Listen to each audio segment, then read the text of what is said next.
got Terrell. We got milk. That's chocolate. We got beautiful buttery waffles, just the way your mama used to make them. Crazy, crazy, crazy show. That's what it is. Okay, whatever. I can't.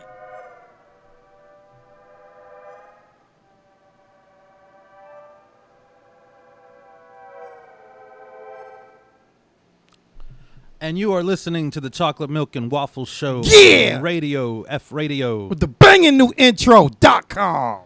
A little bit about that intro. We had a little bit of technical difficulties at the top of the show. We'll probably... Play it again.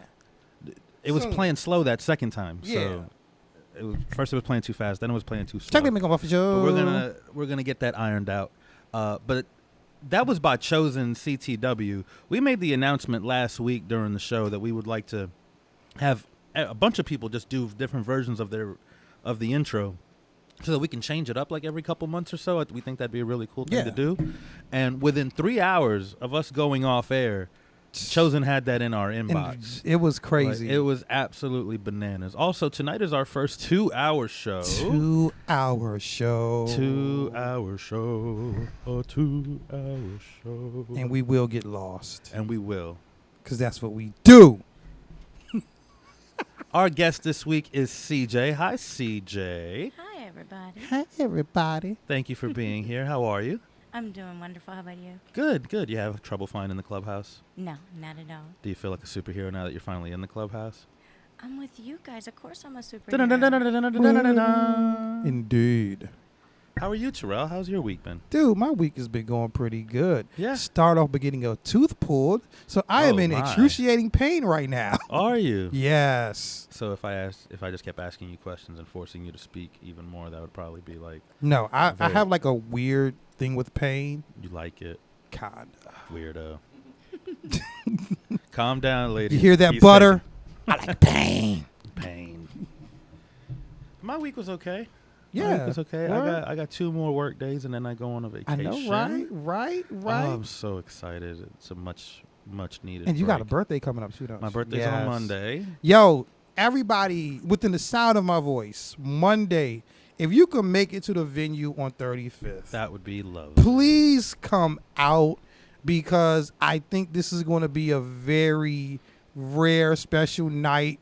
Just because it's George's birthday. It happens to finally land on a Monday, man. That is going to be bananas. Yeah. But speaking of birthdays in this coming Monday, former guest of the show and venue artist in residence, Dee Dee Delaney, shares a birthday with me. I did not know that. I'm lucky enough to say I share a birthday with him. Yeah. But he's actually going into hip surgery that day on his birthday. How horrible could that be?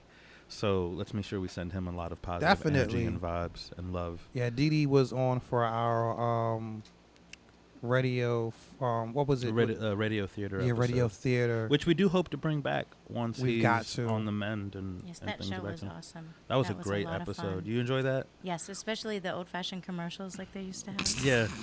Yeah. I thought it was really clever that they worked in the commercials in between the sets like they did. Yep, That just was a lot like of the fun. old radio shows. Yeah. Yeah.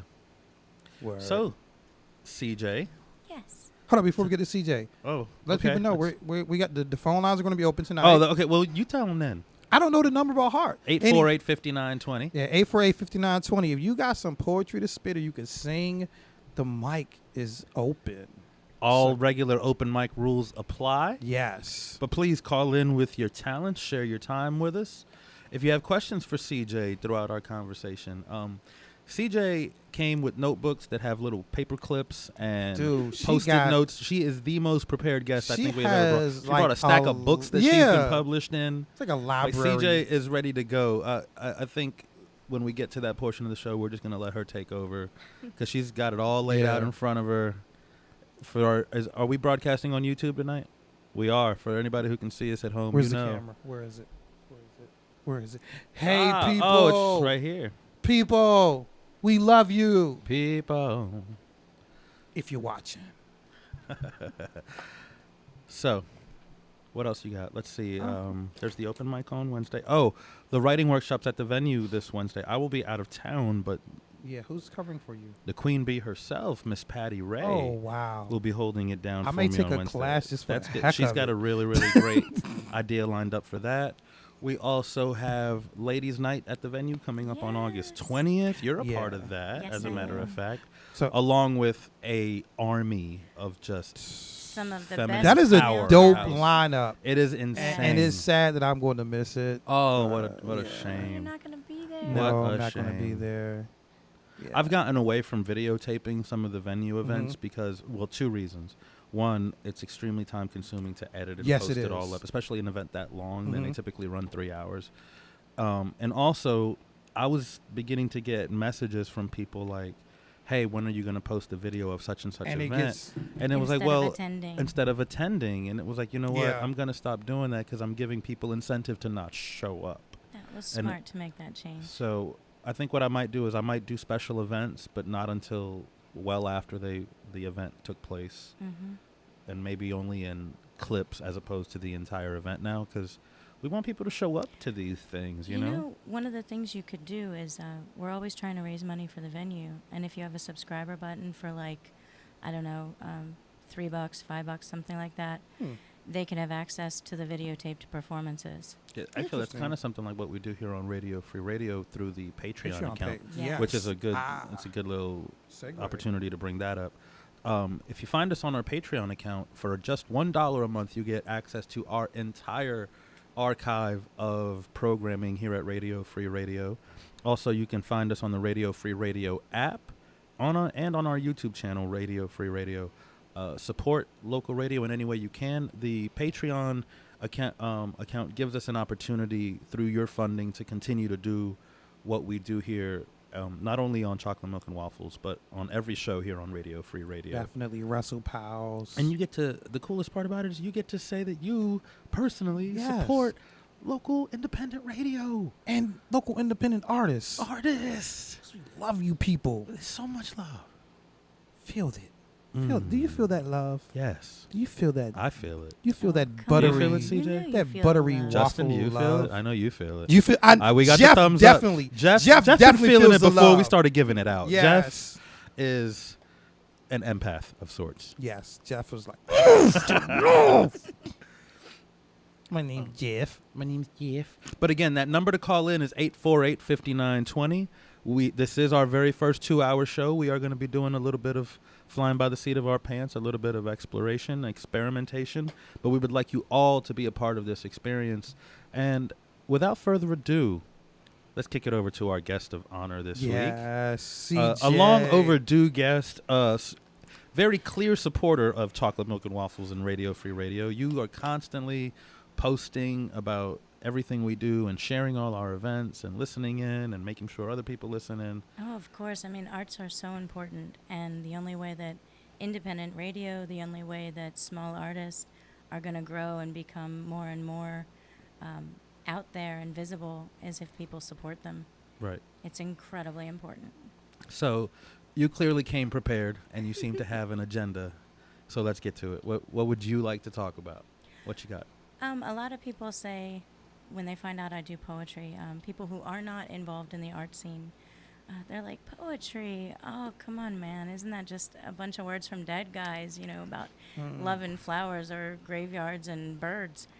And they miss the point of the power behind poetry. And a lot of them don't even realize how interwoven into their life poetry is. And in response to one of those conversations, I wrote this piece called Power of Poetry. And here it is. Okay. Poetry is in the lyrics of your iTunes stash, children's nursery rhymes, and woven into jingles, convincing you to open wallets and fork over cash. Poetic ad trap set, like Gillette, the best a man can get. Present in the rise and fall of conversation, poetic flow is programmed into the AI patterns to better relate in our digital situations. Reassess that voice from GPS. Give your brain a reboot. 1 moment, please. Recalculating route. Holy words between 2 leather flaps. Inspiration for Renaissance art and some modern rap. referred to as verses of Scripture, poetry, for figurative flocks of sheep. Now I lay me down to sleep. I pray the Lord my soul to keep. The foundations laid with the undercurrent of life, poetry. Conditioned to commit it to mind, we respond automatically. Songs are memorized from radio play even before available for purchase online. In case you've missed my point somehow, in 2003, Arsenio Hall featured spoken word artist Prentice Powell.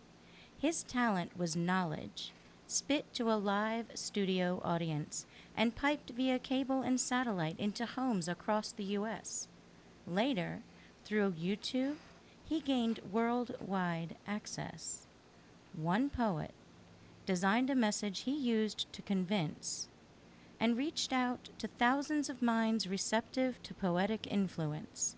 The revolution will not be televised? Perhaps that statement should be revised. Viewers were spurred to challenge status quo and discuss. Imagine now a revolution sparked by all of us. Poetry is the language of human influence. Poets bring change, persuading others with their stance. Snaps. Very nice. Snaps in between the cookies. Oh, no. CJ brought cookies so that we could just keep our mouths quiet and stuffed and busy. I while didn't she think reads about poetry that. all night. She played us. All right, Straight plays. I'm all for It's that. National straight play. Chocolate Chip Cookie Day. So she says. I'm going to Google that. That's our special move. We call it the jinx. Yeah. That's The jinx. the chocolate milk and waffles Mhm. move. We say the same thing at the same time and pretend it wasn't planned. What do you miss your shake weight? What are you doing? My phone is messing up. Oh. So what was the title of that piece? That piece was called The Power of Poetry, and it's designed to make people think about not just how much poetry is in their everyday lives. They listen to music. Those lyrics are poetry. The music makes it a song. The hook may make it a song, but if you listen, it's poetry. The Bible, people quote verses of Scripture, and verses alone is a notation of poetry. Mm-hmm. We are started at a very young age to memorize things according to a rhythm and rhyme. The alphabet. Exactly. It's turned into a song. And so we all, as humans collectively, are very much influenced and receptive to the ebb and flow of poetry. And when you combine that reception and that influence that's like pre-programmed to listen to, and then use your words to create change that you would like to see, or to make people see things a slightly different way than maybe they've been looking at it, you cause people to think, and then change evolves. So let's talk about your first introduction to poetry. We were talking a little bit about it off mic. Oh boy. My very first introduction to poetry was in second grade. We had a very nice young woman who was doing student teaching, and she wanted to expose us to more than just the typical stuff, and she started teaching us poetry. And just basic, simple stuff, but then she didn't just want us to memorize nursery rhymes or children's verses that are common from well-known authors and poets. She wanted us to design our own. So she taught us what the definitions of certain poems were, and then turned us loose to do our own. And she made us a little tree cutout, and it's called My Poet Tree. And then it's got a whole bunch of little poems. Why don't you hold it up for the camera? Yes. Since we are It's broadcasting right live. here. Isn't that cute? It's an actual tree. Yes. The poetry. And I had almost completely Hercules. forgotten about this the other day when you asked me at Arts Out Loud. I had forgotten about any of this, and my mother reminded me. Speaking of which, my parents are listening, and this is the very first time that they've ever heard me do poetry live. They Oh, never wow. stayed. Hi, Mom and Dad. Hey, Mom. Hey, Dad. So this is exciting because they actually get to see me, have me perform for them live. That's pretty Oh, that's awesome. cool. Are they Yes. watching on YouTube? They will be at some point in time in the future. I didn't know it was going to be on YouTube. Yeah. Awesome. My mother actually came to one of my shows, and I did the piece where I started talking about how she beat me, and she's like, "You're lying." I was just like, "Okay." It's a good feeling when your parents finally make it out and get to see you do Yes. what we're so passionate about. Right. You know, Right. Because and- those occasions, I think, are few and far between for most artists. Yeah, and I'm really lucky because both my parents are very supportive in appreciating that I have this passion. Yeah. And growing up, reading and time to write and using your own creative talents and developing and discovering them was hugely central to how I was raised. You told me she's been reading my book, so thanks, Mom. Yes, yes. Shout out to Mom. I appreciate the support. Let's see. What else? Why don't you read us some of the poems from second grade? Oh gosh. Yeah. Dun, dun, dun, dun, dun, dun. Okay. This one is called Rainbows, and it's written in cursive, so I'm having to take my time to read it. Rainbows, fading away after rain falls lightly, shining on sidewalks like crystals. Rainbows. Oh, cool. I loved elementary school poetry. It was always like so simple. That's because and Dr. very Seuss. we was didn't our really know what we were influence. doing just yet. And It was Yeah. before life got complicated. Yeah, The worst thing for you had to real. worry about it was almost like in playtime. elementary school they introduce you to poetry like on some fly by night because they know once you turn into a teenager you're definitely gonna need that shit. Oh, wow. For I hadn't all the thought about angst that that. hits you later, like you don't know why we're teaching you this, But later but you're gonna on- need an outlet later because this world sucks, kid. Oh my god. so That's there's in, that. In between bourbon shots under the desk. Right. Read. Teachers.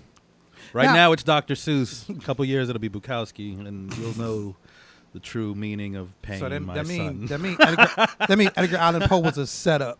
Right? Well, see, I was really glad that we got that exposure, though, because when I was in school, I graduated in '92, and I do remember we talked, of course, about Shakespeare in high school, but we didn't really learn Plath and Frost, and Right. we studied a little bit of Poe, the typical Poe stuff.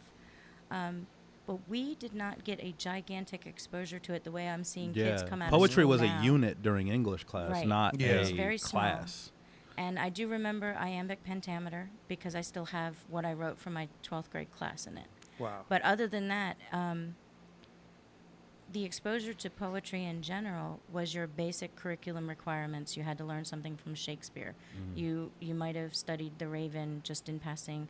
You heard Frost's name, but you really didn't talk too much. You heard Maybe knew one the or two of his Brownings, pieces. and- right, Yeah, and that was it. I mean, we didn't do a lot. yeah we definitely didn't. I definitely don't remember learning anything about the beat poets during high school either. And so when I came into this scene in 2012 and hit my first open mic ever, I heard these people talking about, oh, well, they sound like, Sylvia Plath. And I'm thinking, who's Sylvia Plath? I was like, that sounds great. What is it? And it's awesome to see that the younger crowd, the college and high school crowd now are getting that exposure in schools, in an Right. educational manner instead of them having to seek it out on their own. So who else? Go ahead. No, you asked that because mine's going to be so far the opposite direction. All right. Well, I was gonna say, how has your discovery of, I guess, what we refer to as the classic poets, influenced your writing since discovering Sylvia Plath and digging into Robert Frost? I enjoy reading them. I still write with my own kind of free form. Some things are done in like a rhyme and meter and pattern. Other things are done more free form.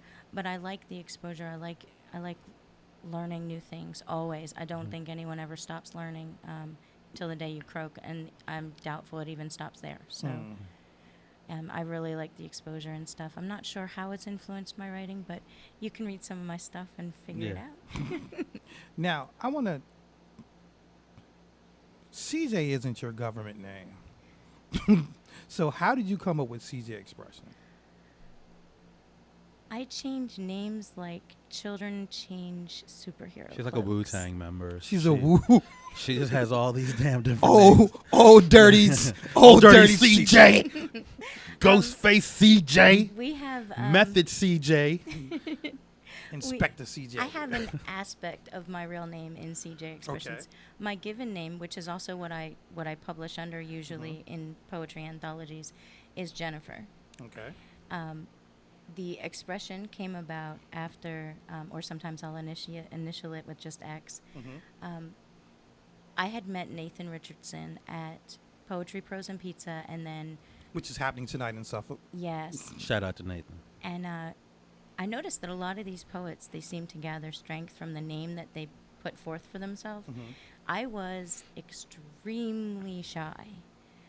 Very, very shy. Matter of fact, the first time that I went to Poetry, Prose, and Pizza, I walked into a library conference room with 15 people in it, and I thought that was a gigantic crowd and I would never survive.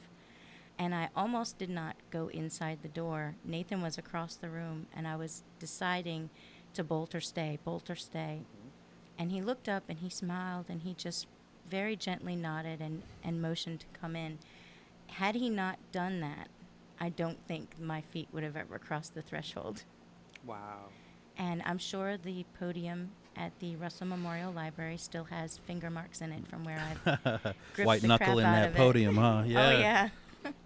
But I noticed everybody had these names, and I started thinking, if it's, at the time, I wasn't sure about open mics yet, and I thought, well, if this is the norm, I better come up with something.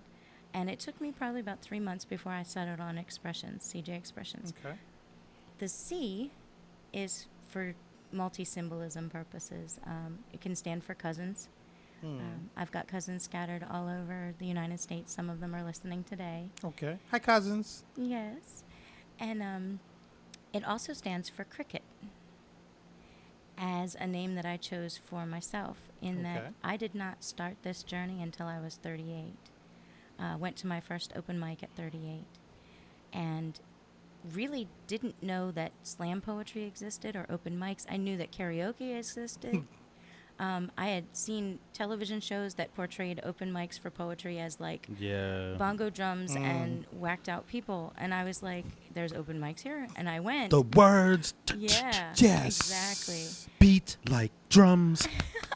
The donkey touched the sky, and I began to cry. Into my coffee. Yes. You guys Like should get that? you guys should get together with Flo from Progressive. She's just about as good. But the cricket has to take time and discover its voice, and then it sings its message. And that's why I chose cricket as the first name. That's Okay. what it stands for. And the J The J is is Jennifer. for the government name. Yeah, that way, if I ever get pressed into using my government name, I can legitimately do so. Yeah. But I do publish under my government name. Speaking of your publishing, let's talk about this impressive stack of Oh That- my goodness. of wares here. And it was crazy. I was asked earlier, like, what did you do? And I was like, well, she's a poet. She's published a couple of books. She's in a couple of books. I wasn't expecting that many books and all. Oh, I knew she was well published. Yeah. I wasn't sure exactly how many. So are they? I imagine they're stacked in the order that they were released. For the most part, they're stacked by companies. Some of you may know Cynical Lofton, I do. and Yes. He's former guest of the show. Yes, he was he up is. here with Black Lion Insurgents. Yep. Hopefully having him back for our roundtable Oh, at the very end of good. September. and he has a company called Gorilla Ignition, and he'll do Yeah. anthologies every now and then. In 2000 and I want to say 12, it might have been 13. 2013. It was Only the People Speak These Winds, Volume 2. And Maddie and I got published actually very nice. together in this anthology. It's a very small anthology with 7 authors. And we all just got together and contributed, and he put the book together for us, and we had a release party. And I think Cool. I was hooked at that point on the concept of all of that. That was my second time being published. The first time was before I even set foot in an open mic. Okay. Somebody told me about the Poets Domain, which is run by Patricia Adler. Okay. And it's open to residents of Virginia, D.C., North Carolina, and any poet, regardless of where they live, that's been published in them prior. Okay. And she holds themed books, which require you to have some element of the theme which is announced. Then she takes your submissions. There's like a $5 reading fee. And if you make it, you get in the anthology. And I had heard about the anthology through the grapevine at, one of the things that I had begun to attend writing-wise, one of the workshops. And I contacted her about it, not realizing that the submission date had already passed. And this was back in July of 2012. And she very nicely explained that, unfortunately, the submission date had passed, but keep an eye out on another one. And I was disappointed, but I didn't really think too much of it. I figured it was my fault for not reading the submission date. Labor Day weekend, I get an email from Pat. And she says, I'm formatting the book this weekend. I have a little bit of extra space. There's no promise, but if you want to send me a piece or two and let me know, I can let you know if you make it or not. She said, no promises. I'm just saying that I do have room if you want to try to get in. And I had only written one poem, specifically to the theme of risk. And I sent it to her. After staring, I got to admit, I stared at the screen for a little while thinking, is somebody joking me? Because I hadn't contacted her since July. Okay. And I sent in Apprehension's Loss, and I'll read it for you now. Sure. Heart pounding its fuel in my ears, a small bird's flutter in my chest, a tremble in my hand upon the knob. Raven tresses cascade on my brow as I look back over my shoulder, taking in all I've ever known. A blink creates a vivid mental memory, the familiar scene of normal as I face the greatest challenge, risk. A twist of my wrist, a subtle click, a breeze of uncertainty kissed in sunlight, as sure feet propel me into the future. And I sent that to her very quickly in an email, and within about 2 minutes, I got, you're in, I need a biography. And I don't think I could breathe right for like 15 minutes. I couldn't believe it. And from there, I caught the bug of submitting to anthologies and contests and going to open mics. It's a numbers game too with submitting publication too. Like it's such a saturated market. It's very difficult to get published. And there's no guarantees. Like she said, Right. each time, even though I've been published in her previous publications, I submitted to the volume 31. I've been in volume 27 through 30 so far. Oh wow. Wow. But I submitted to volume 31, and I don't think any of us have heard back yet. But there's no guarantee each time. Right. So it's a rough market because as each anthology gets more and more publication, there's more and more people involved that want to contribute. Right. So the publicity drives it. Very nice. Which is what I want to see happen with you guys' radio show. We hope. Now, when you put your work in an anthology, do you ever feel intimidated by the other pub writers that have their work in there? I don't look at poetry that way. I don't feel intimidated. Okay. I'm happy to be Okay, let me included. reword it. Not intimidated, but kind of like, oh wow, this is such and such. I'm on their level. I can't believe it. Like, let's say excited or more so. I get excited when I see different people that I know in the anthologies or names that I've recognized. And if it's somebody that I've never met but I've heard of, I like to read their biography to learn a little bit about them. Okay. And so it's a way to kind of see the larger scene that might not be in Hampton Roads but might be in the western part of the state. Okay. I get excited for everyone equally. I've never been one of those that, looks at a level. I think to judge poetry, I think is a very difficult thing because it's so individualized to how you hear it, what you get out of it, what things you pick up on. So I wouldn't say that I think of it as levels, but I do like to see when my friends get published, Yeah. and it's cool to be in a book with them. All right.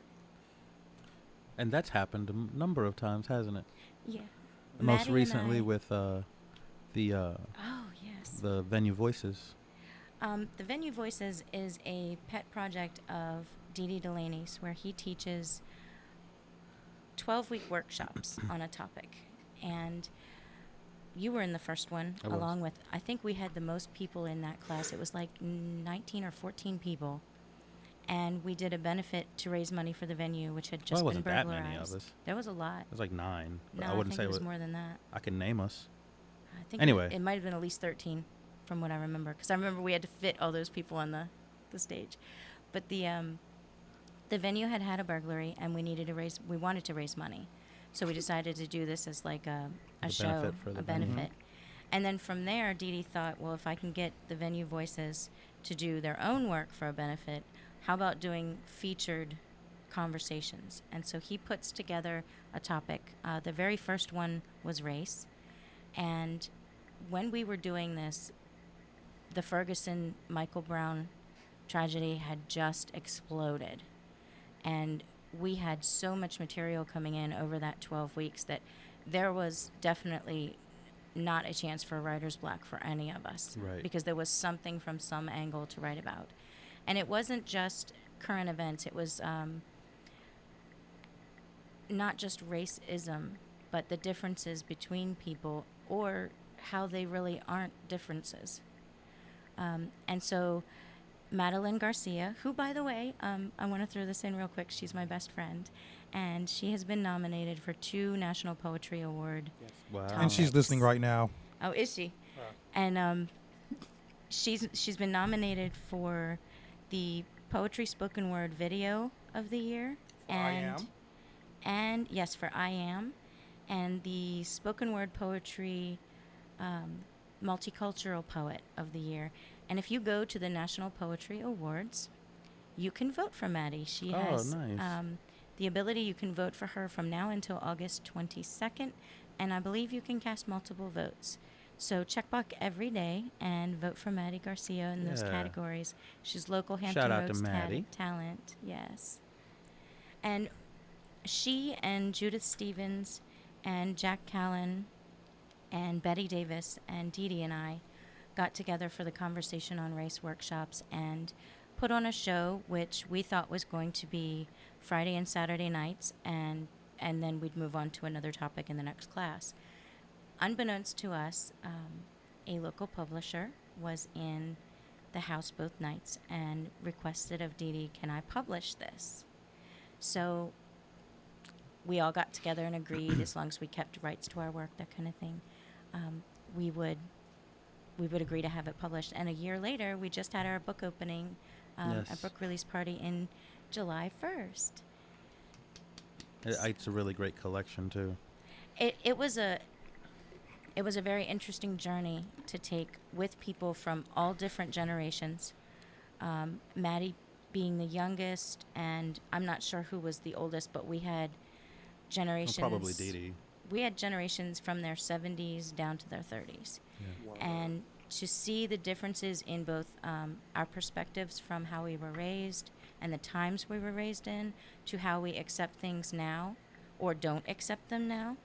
And then some of the past that they had reference to, like their parents who grew up in a very different time for the older generations. It was a very interesting journey in that we all got something out of it that I don't think we were expecting. Each of us kind of gathered Right. something. And this book is one of the ones I'm most proud of, because it presents different viewpoints from lots of different angles, from lots of different races and peoples. It then presents an understanding of how someone who is different than you may have gotten that way. And it also talks about possible solutions and how to move past it. And I've been on protests. I think it's, not to cut you off, but I Yeah. think that's part of what's missing from a lot of the dialogue right now Exactly. is the solutions part. And I actually had this conversation with someone on Facebook. Because it was like they were trying to undermine certain things that I was saying. And I said, I'm going to end this conversation right now because I can tell you're not really seeking solutions. You're one of the ones that you feel safe where you are, so you want to stick to where you are and just rather talk about the problem, point fingers, rather than say, okay, these are my issues, this is what I have a problem with, but not just that, but let's talk about solutions. I think so many are afraid to get solutions because it will require a change within them, and they don't want that. One of the things that I point out to people that I know that are very heavy into the activist movements right now is I'm proud of them for standing up and for demanding change and making the problem visible. Tactics have to change, though, between the marches and the die-ins and some of the other tactics, because yes, you're a visible presence now, but 3 months from now, you will then be city scenery. And people get desensitized to it. It's like a new ad on a bus. The reason why it changes every 30 days is because after 30 days, people stop paying attention to Yeah. it. Same thing for billboards. And the same thing for trying to create change. The anger is present because there is stuff to be angry about. But eventually, everyone will need to come to the table to create the change that you want. Exactly. And after the dust from anger settles, we've got to have people that are willing to not just rebuild whatever someone says needs to be rebuilt, but to create those ideas. And in order to create them, you have to be willing to come to the table as equals. Exactly. And one of the poems that's in that book I wanted to read for you with that tone in mind, it's called Screaming into the Wind. And a lot of people will say, well, I'm just one person, what can I do? And I think it's important to realize when you join a movement, you're not just one person anymore. So it's called Screaming into the Wind. We are each one voice, screaming into the wind, of breeze of possibility. But together, we are a gust of voices, screaming as the wind. Can you hear us? Our currents whipping around and even through you. Can you feel our hearts beating in tandem with yours? We all bleed the same color. Can you smell the energy of the needed change like pending thunderstorms on the horizon? Currents can shift. With enough of us, change can be created. Very nice. So, speaking of the change that needs to be created, I think in your position, being that you've been out at the protests and you're published in a book about a conversation on race, as a non-person of color, what do you feel is your role and your responsibility in this? First and foremost, I think anyone's role, regardless of color or position in society, is if you see something going on that's messed up, don't just walk by it. Also, don't just film it. If it's something that's not a police altercation and you witness someone being harmed, your 15 minutes of fame on YouTube because of your video is worthless if you didn't exercise decent human That's a question I compassion. kind of constantly ask myself is like, why is this person videotaping and not helping right now? Yeah. Right. And then, obviously, if it is a police confrontation that you're videotaping, you are allowed to videotape. But as far as a non-person of color, I think it's my job to understand where they're coming from, where anyone from color is coming from, to understand the things that I've witnessed and the unfairness that it can be, but at the same time, not be afraid to say something. Too many people don't want to get involved. A lot of people are afraid to get involved. They're afraid of how they'll be perceived, and that's where some of that anger can be detrimental when you're yelling things like someone's life doesn't matter in response to them challenging your sign. That's antagonistic. Right. And that will make that person afraid to then say speak up if they see something. So you have to it's a very difficult balanced tipping point that you have to teeter on with aggressive protest and also realizing that these are the same people you need to come to the table with. I think my role is to support when I see something that needs to be changed, even if it doesn't necessarily go with what my friends or family may be thinking. It's important to think for yourself and not let the attitudes of others or what they might think or say influence you. If you feel something's wrong, you have to be willing to step up. Wrong is wrong, any way you slice it. Right, and also teaching. It's incredibly important to teach people how to see things from a different point of view. And some people, for example, I was talking about some of the people who were raised in older generations. They had very, very slanted textbooks that they were learning out of.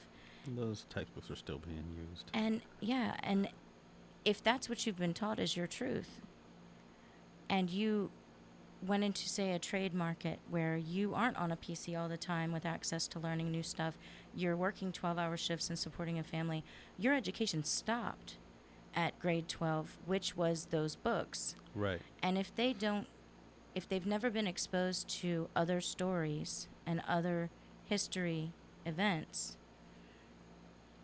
yelling at them for not knowing it or calling them names is not helpful.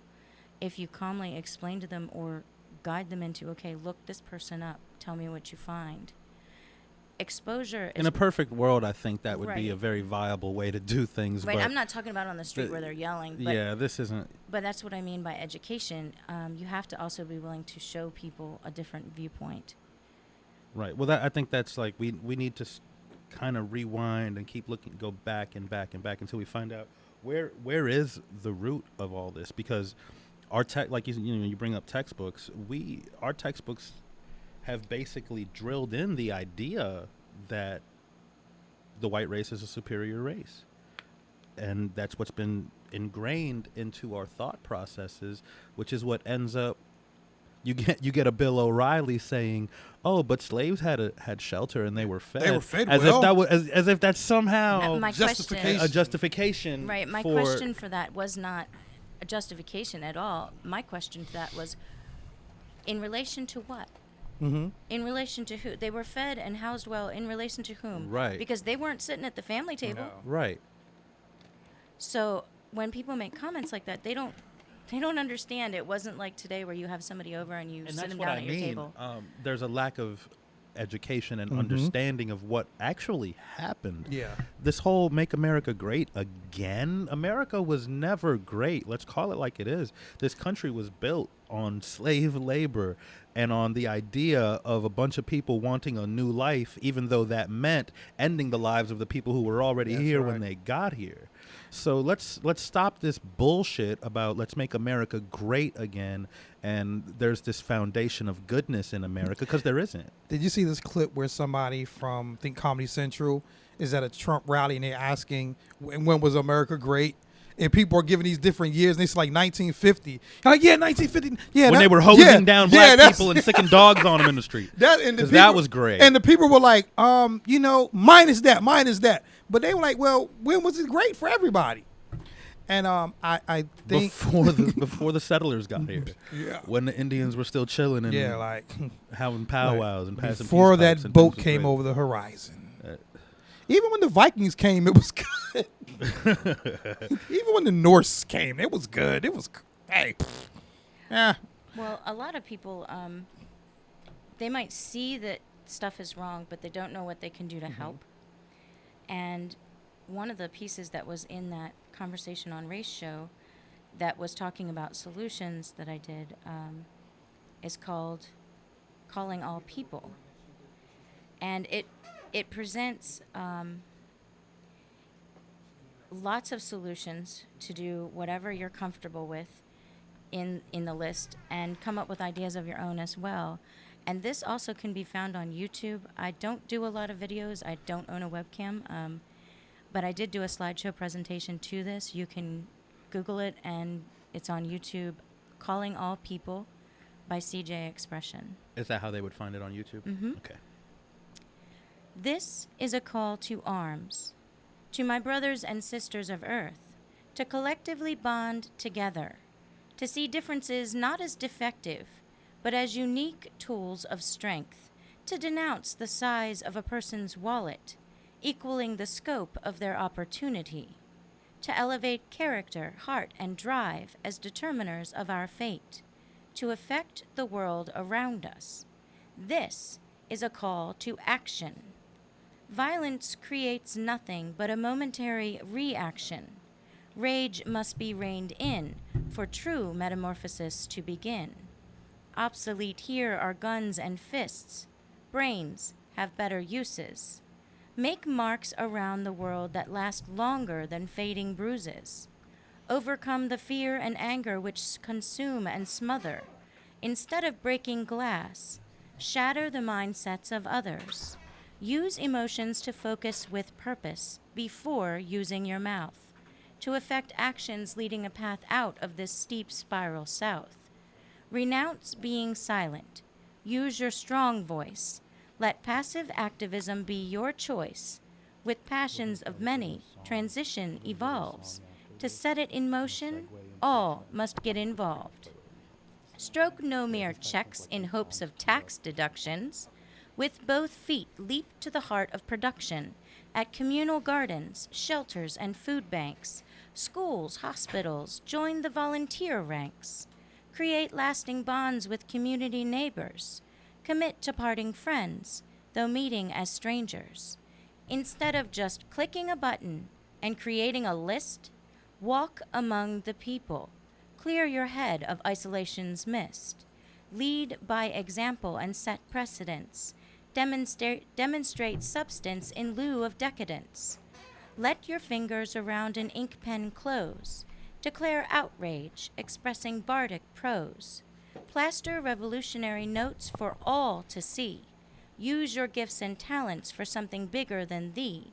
Compose protest songs, publish them, and sing them freely.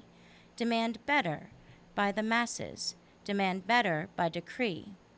Resistance should be visible, leading others to discuss. Forget asking what's in it for you. Ask what's in it for us. Refuse to be a spectator. Resist being dictated to. Accept absolutely nothing and no one at face value. Take a firm two-handed grasp on your reality, actively creating bright future totality. Spit out the spoon-fed corrupt system's knowledge. Question. True learning extends beyond college. Have what you stand for in your conscience align. Turn off the TV and make a picket sign. Write a letter to your congressman. Visit their office. Stage a sit-in. Link your arms together in a chain when forces come to evict with aggression from grassy squares, parks, and legislative steps. Rise together. Chant unity with each breath. This is a call to arms, to my brothers and sisters of earth, to collectively bond together, to see differences not as defective, but as unique tools of strength, to denounce the size of a person's wallet, equaling the scope of their opportunity, to elevate character, heart, and drive as determiners of our fate, to affect the world around us. This is a call to action. And that's CJ Expression reading from the collection of poems, A Conversation About Race Among Poets. There was a line you had in there, use your strong voice. What do you mean by that?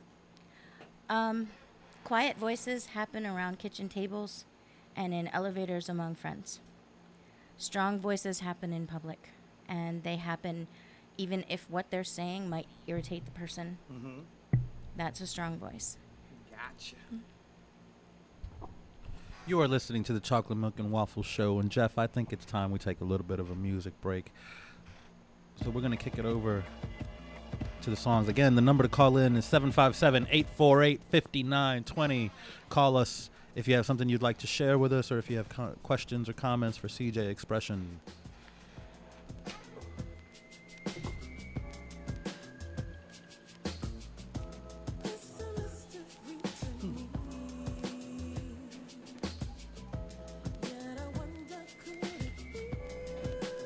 And I don't just have political stuff today.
I ain't never been scared, I will never be. I done seen things that I hope you never see. I already been there, but I'm trying to leave. I'm a long way from the man I'm trying to be. I'm a G. How could anybody ask for this life? Graduated to a pistol, but I started with a knife. I think I had my first blade back when I was 10. Now who the fuck was I trying to hurt back then? My sins are a list that never seems to end. I ain't even sure I wouldn't do it all again. The pen is a place I ain't never trying to go. But it's where they want me, man. You already know that. Third eye of a G. Glock, 3-dot sight. Plenty smiles and handshakes, but the streets not nice. See, one false move will cost you. Be cautious, cause niggas spin the block fast enough to leave you nauseous. It happens too often. Paramedics whisper softly that we lost them. Yeah, I think we lost them. But oh well, no heaven, no hell. We'll see what you believe when you see a nigga bleed. Cause prayer's not the reason he was dropping to his knees in his church on the corner, but he trying to feed his daughter. No water cause the bill not paid, no order. Can you feel my pain? Cause I don't wanna die, but I don't wanna live like this. Whatever this is, I quit. That's it, no lie. I don't wanna kill or be killed. I ain't scared, I'm just keeping shit real. Shit real, don't wanna die, but I don't wanna live like this. Whatever this is, I quit. That's it, no lie. I don't wanna kill or be killed. I ain't scared, I'm just keeping shit real. Tell me what I gotta prove. Nigga, I'ma bust my gun when the police come. I'ma run, is that what I gotta prove? Take 2 shots to the chest just to show you that I'm rolling with the set. Tell me what I gotta prove. Nigga, I can rob, I can steal. I don't care if no kids get killed. Is that what I gotta prove? Getting out the game is not a game. Only thing I gotta prove is I can change. Tell me what I gotta prove. Nigga, I'ma bust my gun when the police come. I'ma run, is that what I gotta prove? Take 2 shots to the chest just to show you that I'm rolling with the set. Tell me what I gotta prove. Nigga, I can rob, I can steal. I don't care if no kids get killed. Is that what I gotta prove? Getting out the game is not a game. Only thing I gotta prove is I can change. Cause I don't wanna die, but I don't wanna live like this. Whatever this is, I quit. That's it, no lie. I don't wanna kill or be killed. I ain't scared, I'm just keeping shit real. Shit real, don't wanna die, but I don't wanna live like this. Whatever this is, I quit. That's it, no lie. I don't wanna kill or be killed. I ain't scared, I'm just keeping shit real. Shit real.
I'm just too much for you. You don't know what to do. So I'll just go drink and swear, 'cause life's not fair. So the next time that your heart gets broken, you're wondering how this could be. Just remember who used to be by your side. It was me. It was me. It was me.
And we're back. You're listening to the Chocolate Milk and Waffles Show on Radio F Radio. .com.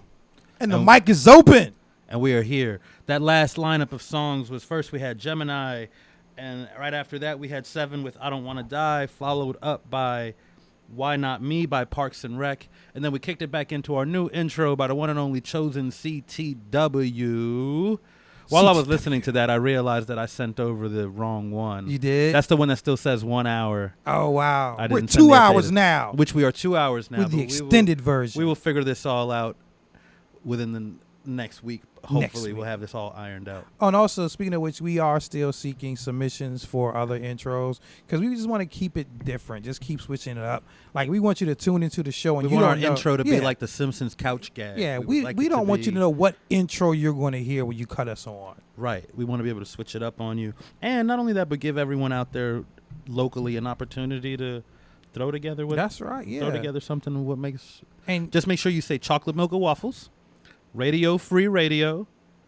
I think Eight that's to all. 10. 8 to 10. 8 to I mean, 10, really, that's it. you don't even need to say Yeah, you 8 don't to gotta say 10 that. because if it's our intro, then people are already listening, so they already clearly know what Yeah. time it is. so, yeah. and if you're that's not it. listening to Chocolate Milk and Waffles, you need to know what time it is. That's right. Check That's your right. watches. Represent. Synchronize. That's right. Damn it. All right. We are here with CJ Expression. Who are you Welcome waving back, at? CJ. My cousin's watching on YouTube. Oh, hey, cousin. What's What up? cuz? Suzette. What's up? Where's your cousin? She is in Tennessee right now. What's up, Tennessee? Tennessee in the house. I like Tennessee. You had asked me a question about strong voice. Yes. And in certain circumstances, a poem like Calling All People, which is very forceful in delivery, Mm-hmm. that works. In other situations, you have to be a little more subtle. And they say that somebody needs to hear something 10 times before it sinks in. And you and I worked on the Dear Broken Woman project. Mm-hmm. And for anybody that does not know what that is, you can go on YouTube, you Google Dear Broken Woman Project, and there's a series of videos that several local artists here made dealing with trying to uplift women and get them to see themselves as unbroken. The next piece that I have is actually an offshoot of that in that it deals with one of those issues. Mm-hmm. And while there may have been one or two people I had in mind when I wrote it, there's so many more that need to hear it. All right.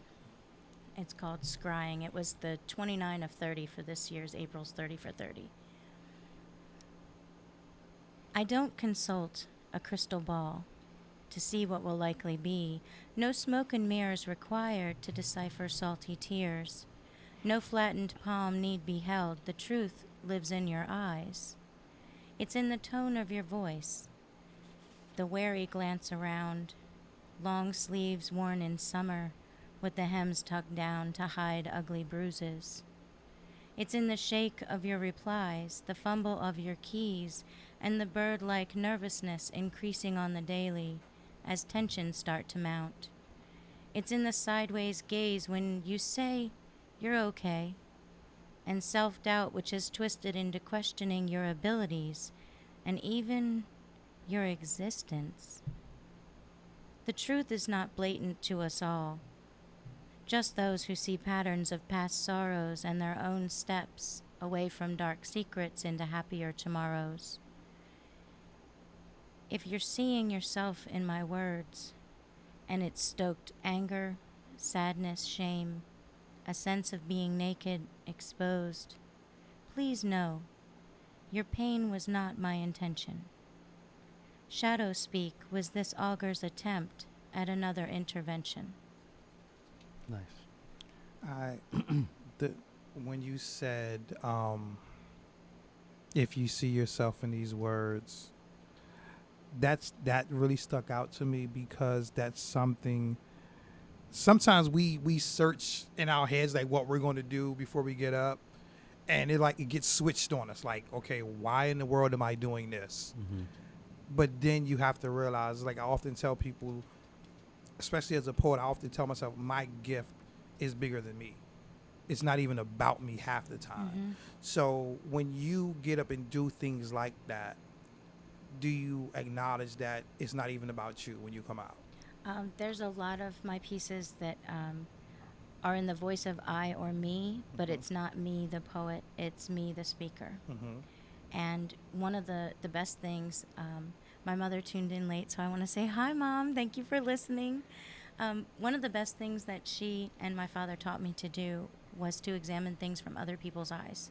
Mm-hmm. Starting as a very, very young child, my mother would say, how would that make you feel? And that basis got me poised to jump into somebody else's skin when I'm thinking about situations that I may never have faced myself, but I at least can imagine it in a fraction of what it must be like, but imagine it enough to be able to reach into those pieces of that person that they keep buried and they keep hidden and they hope to God nobody notices. Mm-hmm. And when I do that, I hope it's effective in getting people to see from that standpoint. Like several of us wrote pieces in the 757 Perspectives book, which is available on Amazon. And all proceeds go directly to support the Hampton Roads Youth Poets, who, by the way, just came back from D.C. in July and won second place in the International Slam competition of Brave New Voices. That is second place worldwide. That's like the silver medal in Poetry Olympics. Yeah.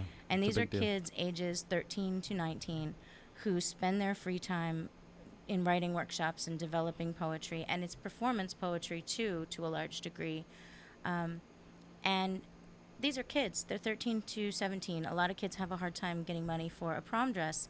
Never mind money Traveling to to travel to competitions. different competitions and meets. So we got together and we did the 757's perspectives, and 20 poets devoted their time and attention and talent to the project, and it really helped with the Hampton Roads Youth Poets. Shout out to Nathan. Not only is he the one that got me started in all this open mic stuff, but he also is one of their head coaches. Yes. So he's quite distinguished in the poet community. And one of the pieces I have in there, I've never been in this situation that this is about. I've known people who have been, and one of the things that I noticed is when you hear about sex trafficking or underage sex trafficking, you always hear about the girl that was rescued or the boy that was rescued and the person that was pimping them out. What you don't realize unless you delve into that world a little bit is that there are layers of people involved. Yes. And some of the youngest or newest ones in the business are being trained up by other people. And I wanted to give a glimpse into that, not in the legal standpoint, but in the first person standpoint of a girl's first night. And the first two stanzas are in the voices of other girls that are prepping her. It's called Blot It Out, and it's in the 757 Perspectives book. Don't put your lipstick on so thick. Here, blot it out like this.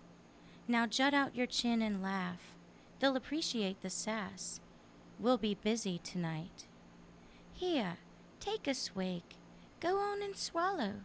It's just a little vodka. It'll help the touch of their groping hands fade.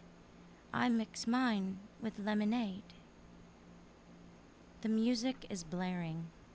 The room starts to spin, but the shift's not over yet. The winker is staring and his team is winning. Bring him a gin and juice. The air in the closet is stifling. The thin light by my toes is the focus, as I hear the clink of his buckle hitting the wooden floor. Instead of the doorknob, my hand finds a glass. I toss it back quick with a toast to the dark, because feelings are just like lipstick. Wow. Now, that's something you never experienced. What made you want to delve into that?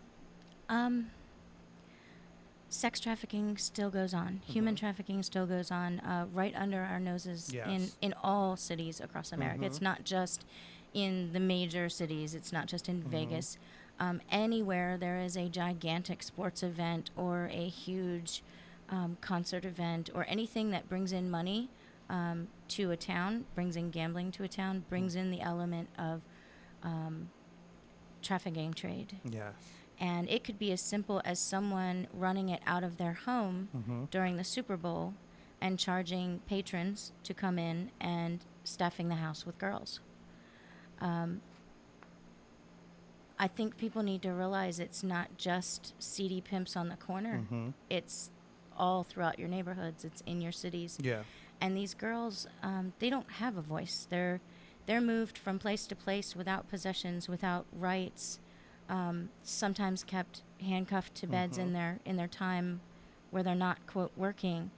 And I wanted to give them a voice so that people had a glimpse into just how bad it is. There's actually a young lady that I was blessed to meet a while back. She was actually one of the ones that was rescued. And she goes around now speaking against sex trafficking. Her name is Lucinda Cross. And one of the first things I heard her say was she was taken at such a young age, she doesn't even know if that's her real name. Wow. That's the name she chose. Yeah, it happens from babies on up. Yeah, and I think when a place, and it wasn't even really on news, which shocked me, when I was working with a company locally, we were doing deliveries, and me and the other drivers, we were like, yo, this place we're delivering to, either it's sex trafficking going on, it's a brothel, because there were always these young girls there, no matter what time of the day you went. And finally 2 years ago they finally got busted, and it was like nobody really. It was like kind of so under the rug and under the radar. Nobody noticed, and I'm just like, if you're going to crack down on something like that but keep it silent, who are you protecting? Who? They're protecting people that don't want it known that our town has a problem. What is the first thing you hear whenever there's anything, be it a mass killing, be it some gigantic drug bust or sex trafficking bust? It's, well, I didn't know this kind of thing doesn't happen here. Yeah.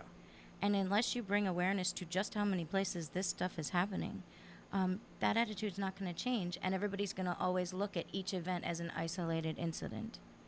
Definitely. So you feel like with your art, you have to be socially responsible with your art. I think each person has to make that choice. With my own art, I do a lot of socially conscious and politically conscious pieces, but I also do really fun pieces too. I heard you do the voices at the beginning. I was like, oh, she got a little. Yeah. She put little James names on us. And they, I think if you have a talent, you should use it for some sort of communal good. Be it a gardening talent that you then open a community garden or staff a community garden, maybe run a food kitchen for the homeless. I think if you're a poet and you're so inclined that the issues bother you, you have a pen and paper and you have a voice. You need to use it. Musicians, same deal. So I think everyone that's an artist can use their talent for some greater collective good, be it speaking out on social or political issues or causing community togetherness. Musicians, you wanna raise some money for a community to buy school books for kids or to buy art lessons for kids that can't afford them. Get together and do a public jam session and charge, $2-3 or school supplies, whatever you think the donation should be. You can do a food drive for the homeless by performing and putting on a show. And instead of money, they bring, 4 non-perishable food items, and do it at a time that's not Thanksgiving, because Right, people not are hungry Thanksgiving, all not year Christmas, round. right. Yeah. Yeah. Now, how do you feel when there was a recent, was it A$AP Rocky or A$AP Ferg? One of them, when he was trying to defend when somebody asked him why isn't he speaking on social issues, or why isn't he getting involved? Do you feel an artist on that level of called mainstream should be held accountable to at some point, Or has a responsibility. has a responsibility to use their position to speak up for those who don't have a voice? The thing that I think everyone has a responsibility to do is be a role model by your behavior. So in the case of someone who's well off, or a celebrity figure, or a sports figure, you do have a lot of pull. If you don't, and not everybody wants to do activism, not everybody wants to use their voice to speak out against injustices, and that's okay. That's a personal choice. But one thing everybody can do is lead by example. Do not get caught in the hotel room with a 12-year-old. Do not. R. Kelly. Yeah. Do not get yourself in a Tigger. situation where you're found to be doing something illegal, because you've got all these little kids and adults looking up to you. So that's the only responsibility I think famous people have, is to lead by example. It's nice and appreciated when they use their voice to speak out against what they see, but I can't put that responsibility on anyone. I can only do that for myself. Oh, real Fair quick, I got to apologize because Justin said that if we can't say anything good, don't say a name. So blank and blank. Oh, well, I'm just going to have to take whatever fine Justin wants to send my way, because fuck Trump. Fine me. I'll take that fine gladly. We have a caller? We do have a caller. All right. Caller, you there? Yes, Hello? I'm here. How are you tonight? I'm well, thank you. What's your name? Where are you calling from? My name's Roland. I'm calling from Michigan. What's up, Roland from Michigan? Hey, Roland. Yeah. Hey, great show tonight. Thanks. This is something that I think is very important. Everything that she's talking about with the social outreach and everything else, and more specifically the food deal. Mm-hmm. I'm glad she brought up that canned food, non-perishable thing. That's awesome. I hope more people start doing that, because the hunger issue has been a big thing on my radar. Human trafficking too. I mean, Mm-hmm. the effect of that Right. is incredible throughout the nation, and even in small towns too. Like you said earlier, it's not just big cities like Yeah. Norfolk and Hampton or Hampton Roads area. I mean, it happens everywhere. But the food thing is very important, and I want to.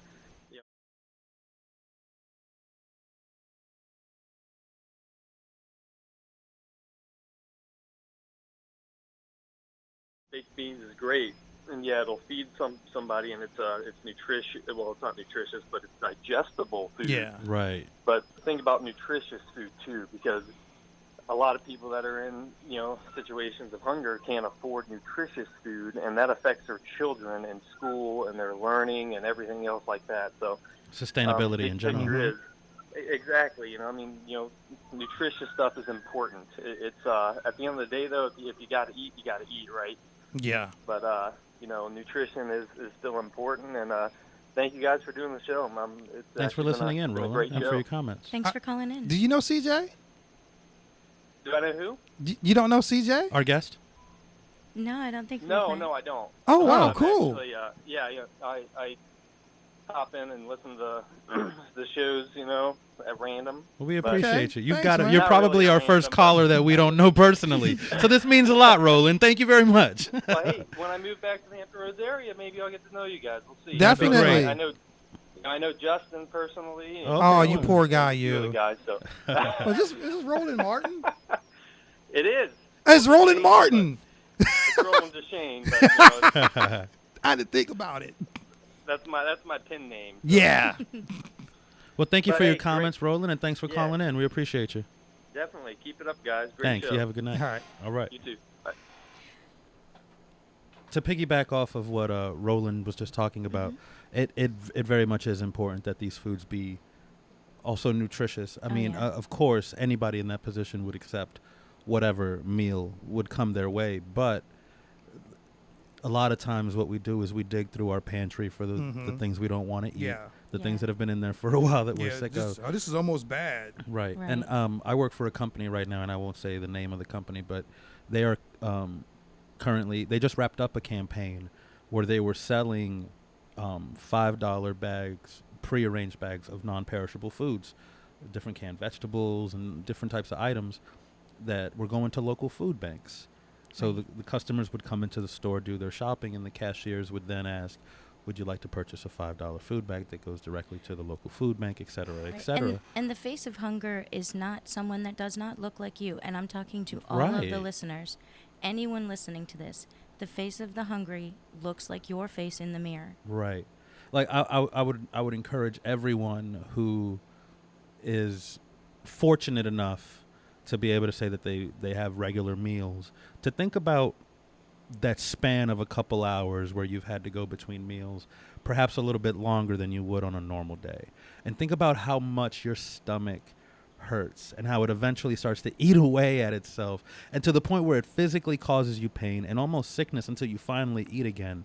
Now think about a human being experiencing that type of feeling all the time and not having any conscious idea of when they'll be able to subside and satiate that Yeah, feeling. I think that another thing, like with my experience, I watch these videos where people get a bunch of burgers and stuff like, I'm about to go feed these homeless people. And I'm like, first of all, why do you have it on camera if you're doing it out of your heart? Second of all, you got to think about their dietary needs. There are so many that can't eat those that types stuff. of things, right? You know, and Well, they not- may eat it just to have something on their stomach and it's coming right back out. Right. Well, not just that, but when you're going to feed the homeless, you have to think like a homeless person. Mm-hmm. They don't have a refrigerator. Mm-hmm. Give them a large gallon storage bag if you're Mhm. giving them loose items. Mm-hmm. Fruit that comes in its own packaging, like an orange, a lemon. Yeah. A lot of them have poor teeth. Mm-hmm. So biting into, say, a really hard piece of fruit, for example, versus a tangerine, that makes a difference. You don't want to give them something that's something they can't eat. Yeah. Right. And And it is important to realize that there are some people that do not go to the soup kitchens for various reasons. Transportation may be one. Pride may be another. Pride Yeah. could be a big one. The way people get homeless, far too often, the general public who has roof over their head assumes that it was poor choices on their part. And they Right. We deserve it. vilify these Yeah. poor people. We are all one paycheck away from being on the street, whether you realize it or not. No matter how much is in your savings, we are all one medical disaster, one car accident, one we downsized our company. I don't know what you're talking about. This is the Exactly. great America. Yeah. That doesn't happen in my And country. we're going to make it great again. And we are all in that position to where we should be thinking about, okay, I'm okay today. What about that woman that I just saw walking down the street with far too many clothes on for this heat Right. and all her possessions So she's in a grocery carrying her cart? whole life Yeah. with her. Right. Just remember them. If it's really hot outside and you can't afford to feed the homeless, go grab a 24-pack of water, put your cooler in the car, and go give somebody water. Yeah. I mean, it's not difficult. You don't have to spend your whole paycheck. Just a little act of kindness goes a long way. And with enough acts of kindness, people in general will become kinder, which is at the heart of It's infectious. all of these issues Right. that we've been talking about. Yeah. Want to George, take a break with some music? Oh, what? CJ Okay. seems to Oh, have more CJ to has say. a piece ready. George once said that I have all these long epic pieces after I said that it's so hard for me to edit my pieces because it feels like I'm slashing best friends out of my life when I edit wow. a piece. So it's So, it's like very during the hard. workshops, I anybody who's come to my workshop will tell you, I tell them all the time, do not get married to any particular line. You don't Meanwhile, have I'm to. like- You don't have to cancel this person out of your life. You don't have to cancel this. It's like they're like exes. You know, Yeah. it didn't work out. It wasn't. It's not you. It's me. Yeah, I don't want right? you in this poem, and that's okay. We're gonna put you over here, and we're gonna save you. Maybe you'll Yeah. fit in another poem later But on. I must speak about the But potato. right now, you don't fit. What? The potato. The potato. Well, I do have a very short piece. Okay. And one of the things that they tell you to do if you get writer's block or you experience a time where nothing's coming when you try to sit down and write, is give a voice or human emotions to an inanimate object. And usually that'll get you out of your slump. This one's called Washer Woes. I wonder if the washer gets tired of keeping the secrets of their dirty laundry, of the red lipstick on his collar and the oddly perfumed cloth along his pant zipper, or of the panties stained with fluids from the weekend she was gone, visiting her sister. CJ, What? you slap yourself on the wrist right now, young lady. What? This is a family show. It is a family show. I wonder if the washer gets tired. I doubt my family's listening. It's all good. My mom listens every once in a while. She likes the show. Hey, Mom. Hey, Mom. My mom came by and visited me today. Word? Yeah. That's so sweet of her. Moms are the best. Shout out to my mom. She, like I said earlier, my birthday's on Monday. She showed up at my house with like 6 bags of groceries and my Aw. birthday present. I was like, Mom, like all the favorites too: chocolate milk, chocolate cereal, hot steak and cheese hot pockets, Hellman's man, Hot all the Pockets. classics, man. Mom That's knows. what's up. That was nice of her. Yeah, Did you want to go into a little bit of music? Take a little yeah. I break think for we some should take a music? little bit of a break. Let's kick it over to Jeff, our DJ Jeff, kicking the fly tunes on chocolate milk and waffles. Darling, when we're ready, we'll be going steady. When we've got the time, maybe when I'm older, just a little older. When I get the time, we could build a cabin or head up to Manhattan, someplace with walls you can climb. Maybe if we ever get ourselves together, we could plan a time where we could find the time. Maybe out in Europe, I could be your maple syrup. When we've got the time, I would slide around your plate, sticky sweet. You wouldn't wait to say that we'd make the time. We could open up a diner, I'd supply the entertainment, and you could drink all the red wine. Maybe when we're settled and not quite so disheveled, we could have a hell of a time making the time. Boy, you got to see, you came and altered me. And if you cross the sea back home, to me I'll call you mine. I'll be waiting by the fire just to see what you inspire. When we've got the time, we'll plant rows of corn and lettuce, and the drought will never get us. When we make the time, we'll be energy efficient. We will hand wash all the dishes and turn all the lights off at bedtime. We'll make a perfect pair when we've got the time. And we both got a scene in towns, but when it's time to settle down, I think being your gal would be fine. You'll be my man when we've got the time. When we've got the time.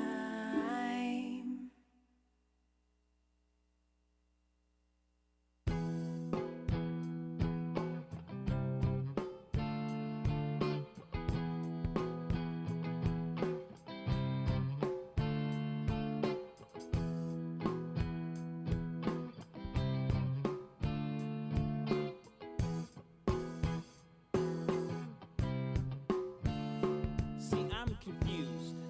I love real rap tunes, but God has to show love for Sublime too. I barely say nigga, usually it's dude, and sometimes I use gnarly as the right substitute. ADJ to say how I fell off a wave, cause I love to bodyboard, but swimming is usually the case. I'm 6'5", no b-ball fame or favorite team. I don't even watch the games. 17th Street shade till the blazer, hide the fact. What's your bowl up? Put your Dutch away. I love playing skate.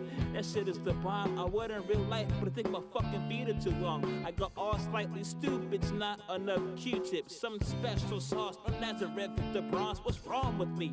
I be dominating basketball. What can I say? I guess I'm not black, y'all. So who the fuck are my real parents? Actually, fuck them for throwing me away like this. Diagnosis, red darkiosis. Confused for so long, I guess I'm not black. Nigga, you ain't got no J. Guess I'm not black. Tip no matter who weighs. Guess I'm not black. Winter X Games instead of college basketball. Oh, nah, you ain't black. I'm rocking fitteds, no sticker the way that I wanna. Soak from all the rain and I ain't go through no trauma. A party going on, I wanna do me a keg stand. As long as 5 people can lend me their hands, I wanna skydive. It looks so cool. I've camped in the mountains too. Spy rocks, a sweet view. I don't eat chitlins, it smell too rank. And no amount of hot sauce can make that shit taste dank. I'd rather wear board shorts by Lost Enterprises than ones looking like big jeans and boy sizes. Silly trend, it goes hand in hand with dudes wearing long shirts like nightgowns for men. I need the D on DVD, fuck watching BET. My bucket don't need rims or hubcaps to spin. What's wrong with me? I be running shit in football. What can I say? I guess I'm not black, y'all.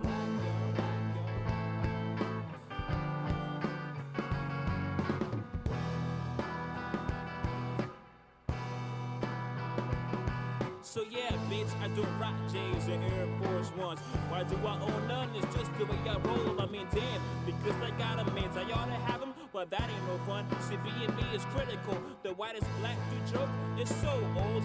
I used to laugh, but now I just don't get it, you know. Did we switch roles and I can waste it and lose? The memo is all so simple as elementary school's thin souls. So, what is it that makes me white? My talk, my dress, the kind of music I like. I say whatever, however, fly my side. I buy all of music. Janice raised birds and nickel 9. Suppose said that blacker than me, ain't that a bitch? Only a true statement if you burnt to a crisp. Let the record show if you ain't black, you can't be. That's it. Yo, are you understanding? Let's switch so you can really feel the perception placed upon us. Media always projected. Maybe then you'll be able to dig what I said. Or better off just being fucking ignorant instead. Oh, what the hell? Who am I kidding? With all this bullshit, I must be tripping.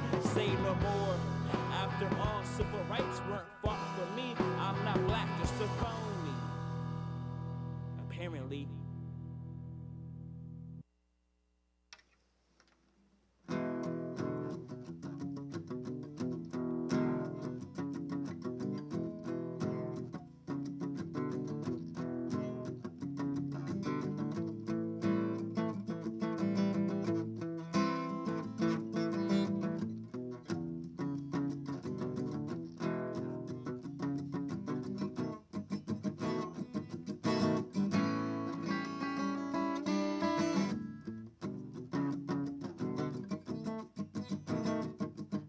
Sitting outside Wednesday, Arizona, Greyhound, heading through the rain. Going too fast, engine wide open, hear the humming, dealing with the pain. Twilight behind me, nighttime following. Hang your head, you sleep and let go. All my life I've been wondering where I'm at and where will I go. Don't take a lot to fool you.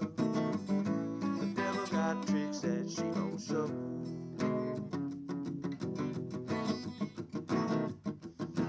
Finally home, Norfolk, Virginia on the street. Everything's the same.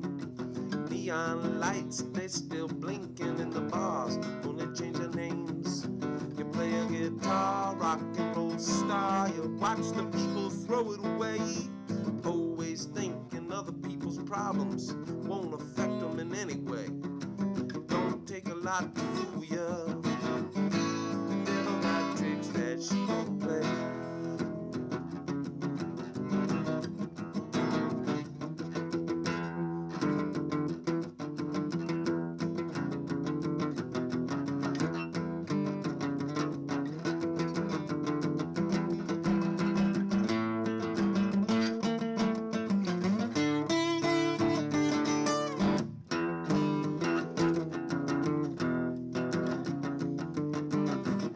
Don't take a lot to fool ya. The devil got tricks that she don't play.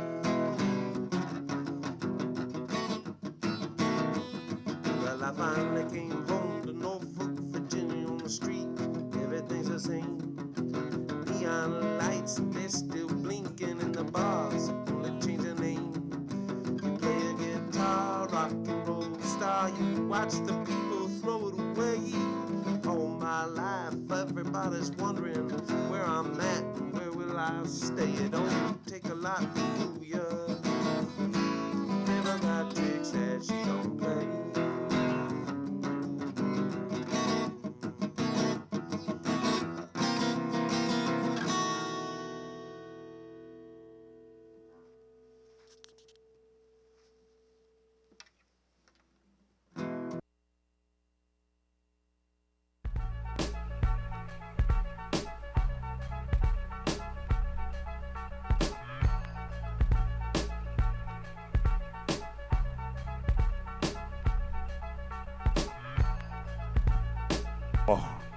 The bumper.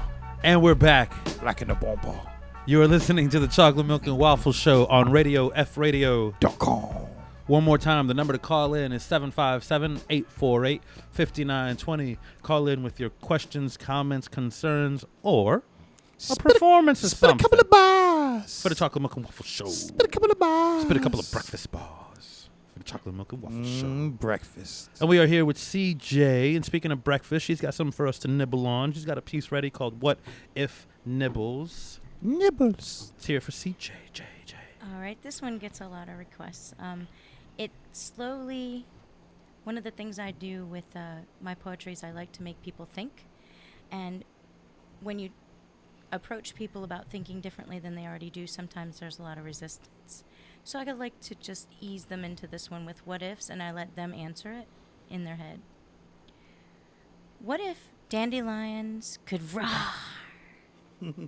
What if your nasty face really did freeze like that?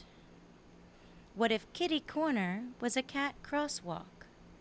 What if a crosswalk was a section of street that nipped at your heels in anger? What if high heels are really a punishment for those rushing through life? What if reality was redefined every time we dream? What if everyone had a box of crayons to color their feelings seen? What if blowing bubbles could revive faded giggles? What if chewing bubble gum stimulated creativity? What if they had all the cures to the scary diseases already locked away? What if human cooperation was the key to that lock? What if we are the virus? What if tomorrow was the last of its kind? What if we had the chance to atone and say goodbye? What if we got to choose our own adventures and ending?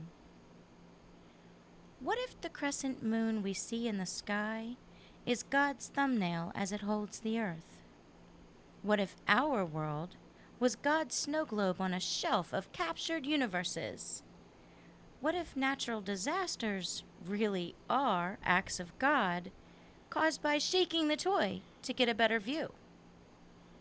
What if God was a childlike savant in a community of deities, creating and observing its art, us?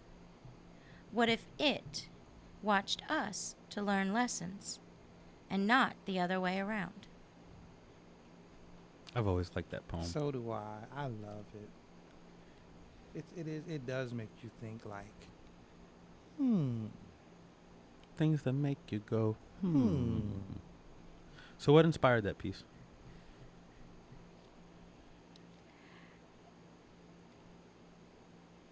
In the few in the few times that I don't have a gazillion things going on in my head, I like to just kind of let my brain go on its own and kind of run wild through this field in my head, and random words will just pop into my mindset, my thinking.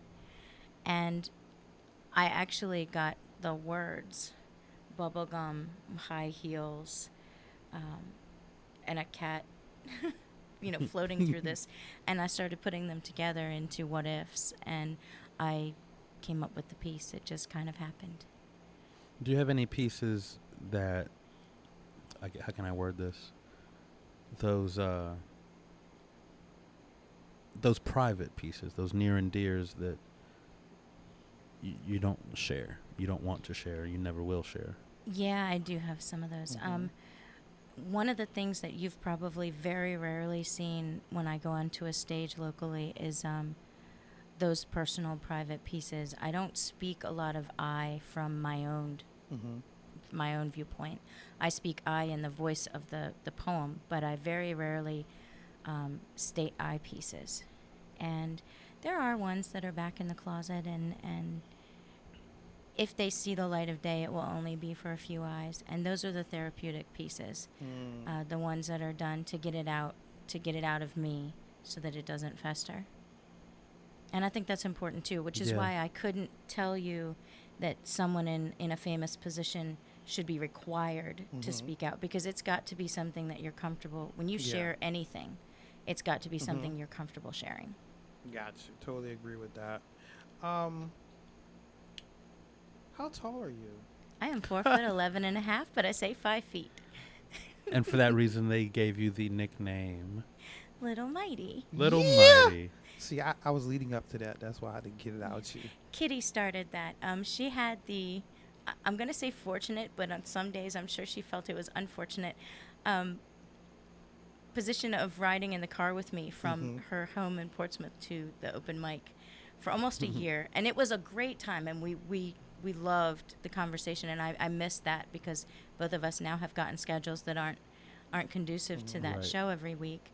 But some of the things I would say, and she just looked at me, she said, "You're unbelievable," because I love riding with you, and because I never know what you're going to say.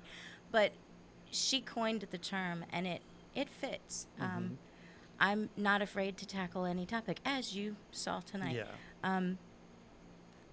Very few times am I afraid to speak. And you asked earlier in the show what I felt like my job is as a person of non-color.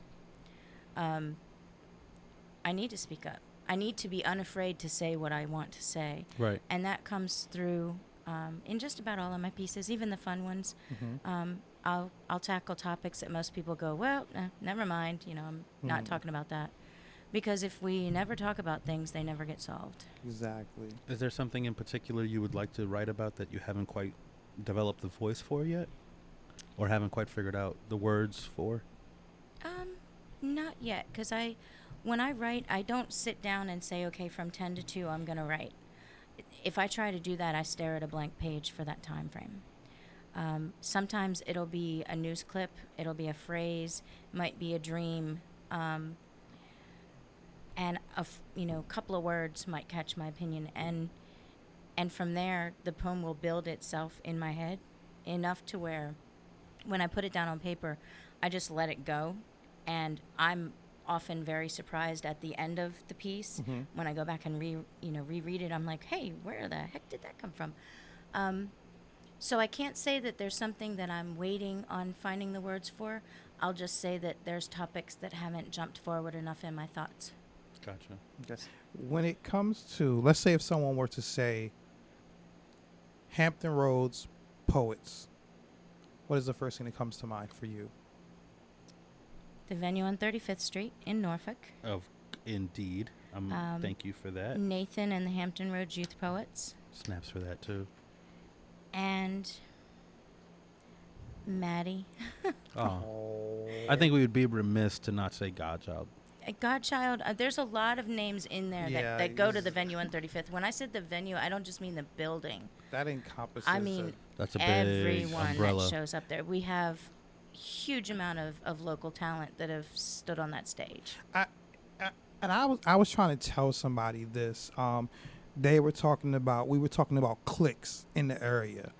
I was like, we don't necessarily have cliques, but you have certain people that are associated with certain places that they frequent. Right. I was like, but if you were to talk about something that embodies the poetic scene in Hampton Roads, to me, it's the venue. I'm thankful that people feel that way about that place. Not that I have. Yeah. That place didn't become George? what it is because of who's me. George? But I'd like to think that I don't play a small part in that, and I'd like to think that since my introduction to the venue, I've made a conscious effort to bring community together. I basically just kind of took what was already there and started calling venue home base, and it took on that type of a thing where it's become a hub of sorts. And even though like I'm not a venue regular, I still I could not wait to get there that first time. Yeah. Oh, it's exciting. Because it was already okay, I know almost everybody that has touched this stage. Not almost, but a good chunk of the people that have touched this stage, I know. I have so much love and respect for them that the first time I got there, I already felt welcome. Yeah. This is family. That's what I wanted to tell you is the other thing when you tell me Hampton Roads Poet Community, I've been very lucky in that, one, I live here. But you don't fully recognize how lucky you are to be a part of the Hampton Roads community, as welcoming and supportive as it is, until you step outside the state and outside this area. And I love performing in New York. I've met some wonderful people up there. Performed at the Stage 72, the Triad Theater, the New Eurekan Theater, Poets Den and Cafe. And in all those places, the experience was wonderful to be on the stage.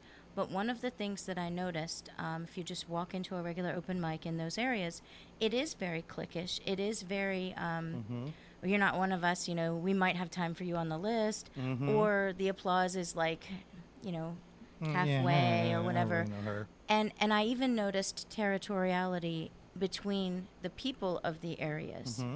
And one of the things that I greatly appreciate even more so now about Hampton Roads poets and the arts community at large here is everyone is so supportive. It's not a competition between me and you. It's a how can we build each other and the community better. Right. And that is not everywhere. That's not everywhere at all. I've traveled all over the United States, been to Canada and a part of Mexico. You do not find that everywhere.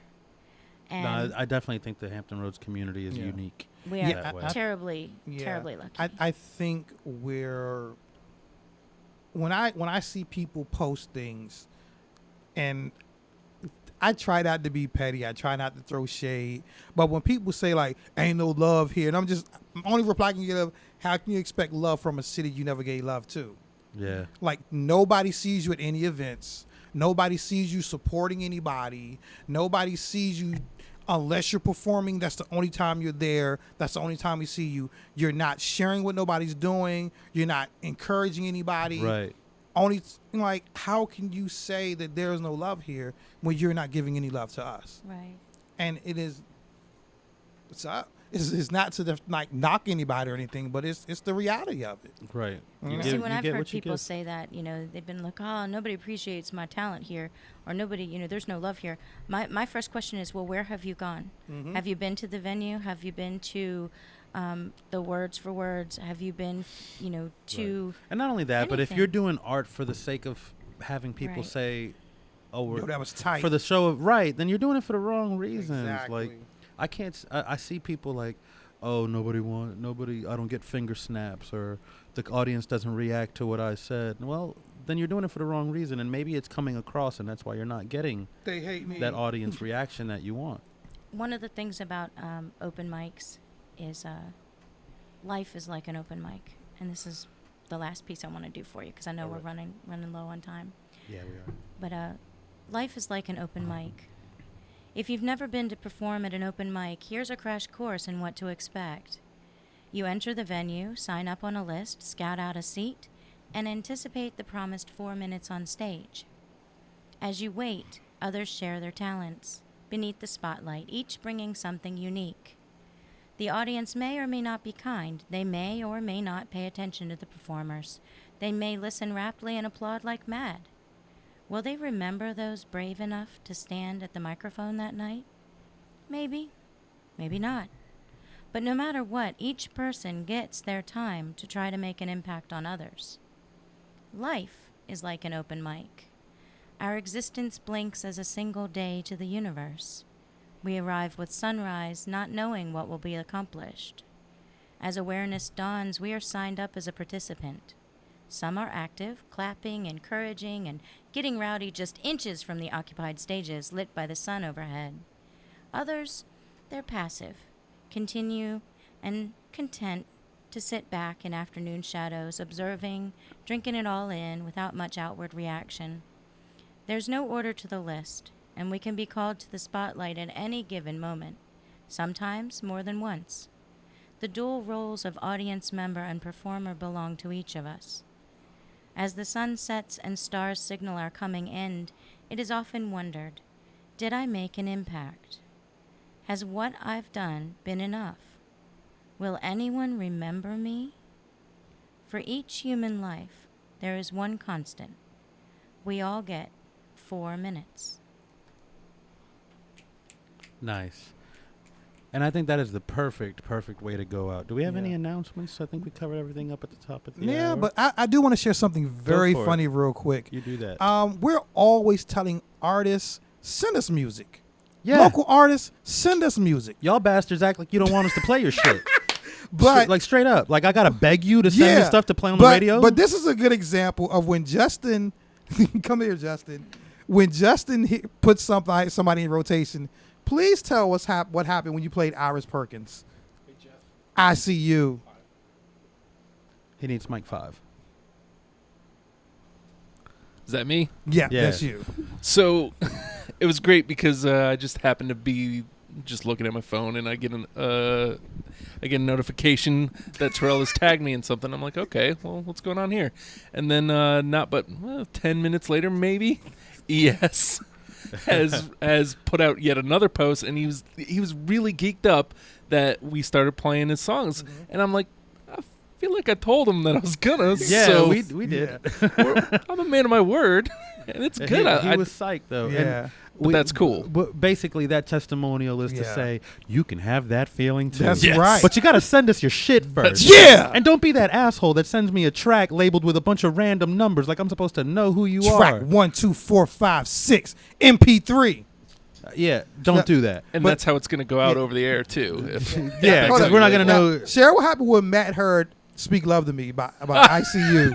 So I played it at the intro of a pod a couple days, like sometime last week or earlier this week, and he goes, "What is this?" I was like, "Man, why are you sleeping on Thursdays?" Right? Do not sleep on the chocolate milk and waffle show. You never know what'll happen. Yeah. And now we've got a whole extra hour to just destroy your entire existence. Any words to leave us with, CJ? I would like everybody to go through life from today forward, stepping out of their comfort zone, because you might just surprise yourself. Indeed. That sounded so peaceful and poetic, didn't it? All right. Well, the place to send those MP3s is thechocolatemilkandwaffleshow@gmail.com. Again, check out our Patreon and our YouTube channel. Actually, can I borrow $1? Sure. No, not from you, George. I mean from the listeners. Everybody that's listening. That was so like... I know, right? What are you, Instead- auditioning for a job? Who knows? And so instead, you don't need to send it to me, but send it into the station. Let's keep local art alive. Find Radio Free Radio on our Patreon. Thank you for Yeah. that, CJ. And as always, We do what we do. because we includes you. Good night, Internet. P.S.